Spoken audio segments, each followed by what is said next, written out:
lofty campaign promises. All we have had from Franklin Delano Roosevelt and his so-called brain trust is a great deal of high-flown talk and virtually no action. In a nation racked by poverty, misery, and unemployment, it is deeds we want from our White House, not words. In short, Mr. President, if you are listening, we have had enough of your fireside chats. It is time to... Criticism, damn it! Nothing but criticism! I know! It's awful! Did anybody see the Washington Post this morning? My friends, I say again, the only thing we have to fear is fear itself. Every cloud has a silver lining.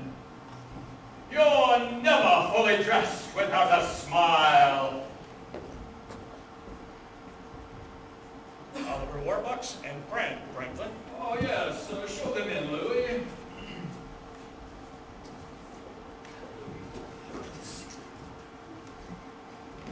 Oh, Oliver, nice of you to have come. Oh, it's good to be here, Mr. President. Whom do we have here? Mr. President, this is my good friend Annie.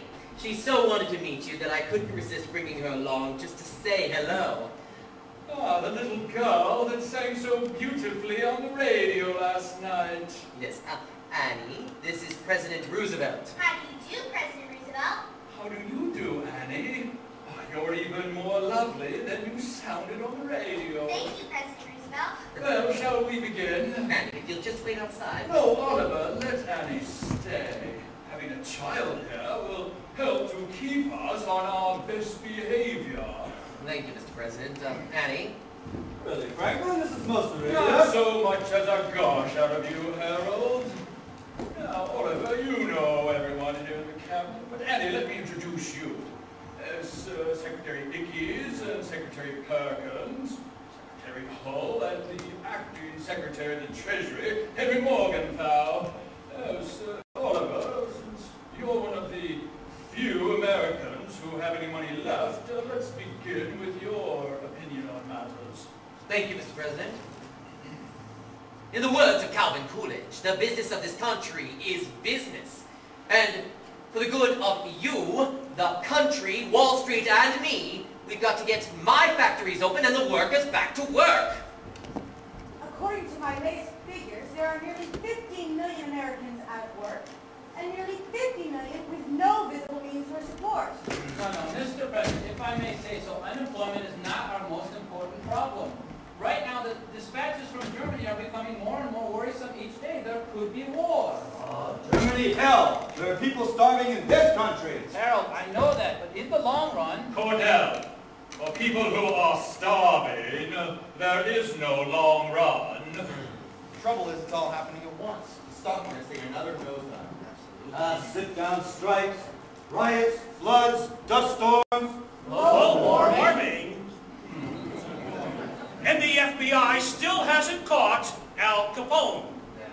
Well, yes, after carefully reviewing the situation, I think we're all agreed on one thing. Things are hopeless and getting worse. The sun will come out tomorrow. Bet your bottom that dollar that tomorrow there'll be sun. Oh, shush, little girl. Now, Harold, Annie, go ahead. It's still a free country. Just about tomorrow clears away the cobwebs and sorrow till there's none. When we spend the day to rain and long leaves, I sit on my chair and grin and say,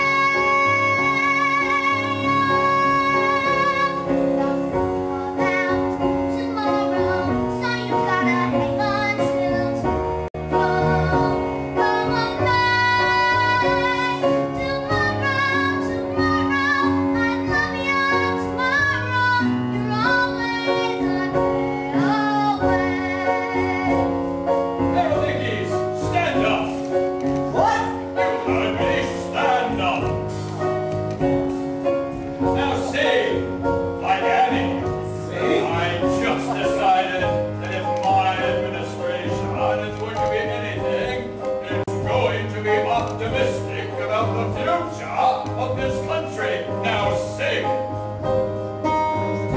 Louder, Harold.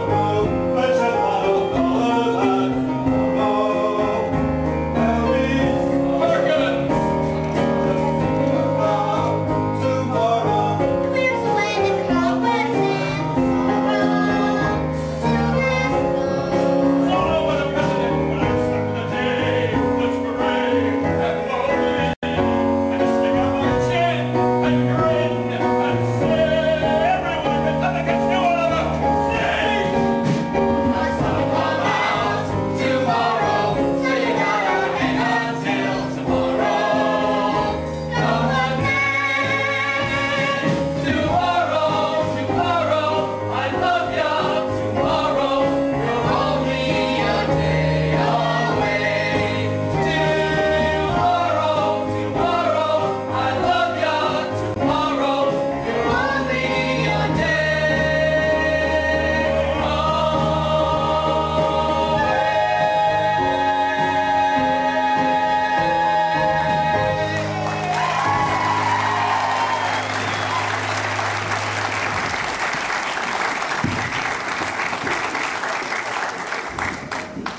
Mr. President, a telegram. oh yes, excuse me, everyone. This isn't for me, it's for you, Oliver, from your secretary. Sir? Hundreds of couples jam in street outside house, all claiming to be Annie's parents, have begun to screen them, suggest you return to New York at once. Signed, Grace Farrell. Well, Annie, it looks as though the Hour of Smiles has more listeners than we thought. Gee, hundreds of couples. One of them's bound to be my mother and father. Well, Oliver, as much as I've enjoyed your being here and your stay in New York, especially you, Annie, I suspect that you'll be needing to get back to New York immediately. Yes, thank you, Mr. President. If you don't mind, Annie. Goodbye, everyone. Bye, Annie. Goodbye, Mr. President, and thank you. No, thank you, Annie. You're the kind of person that a president should have around him. Mr. President, what if we set up 100, no, 1,000 is nothing less than 1,000 federal projects, dams, Highways. New post office. yes, put the unemployed to work building them. We can create 5 million new jobs in 6 months. Weekly paychecks would get all those millions. Offer relief, and back to paying taxes. And we build a country so strong that no one, not even Chancellor Hitler, could ever defeat us in a war. The FBI did catch Babyface Nelson, didn't they? For sure they'll be able to catch Al Capone. Yes, Mr. President, what we've got to give this country is nothing less than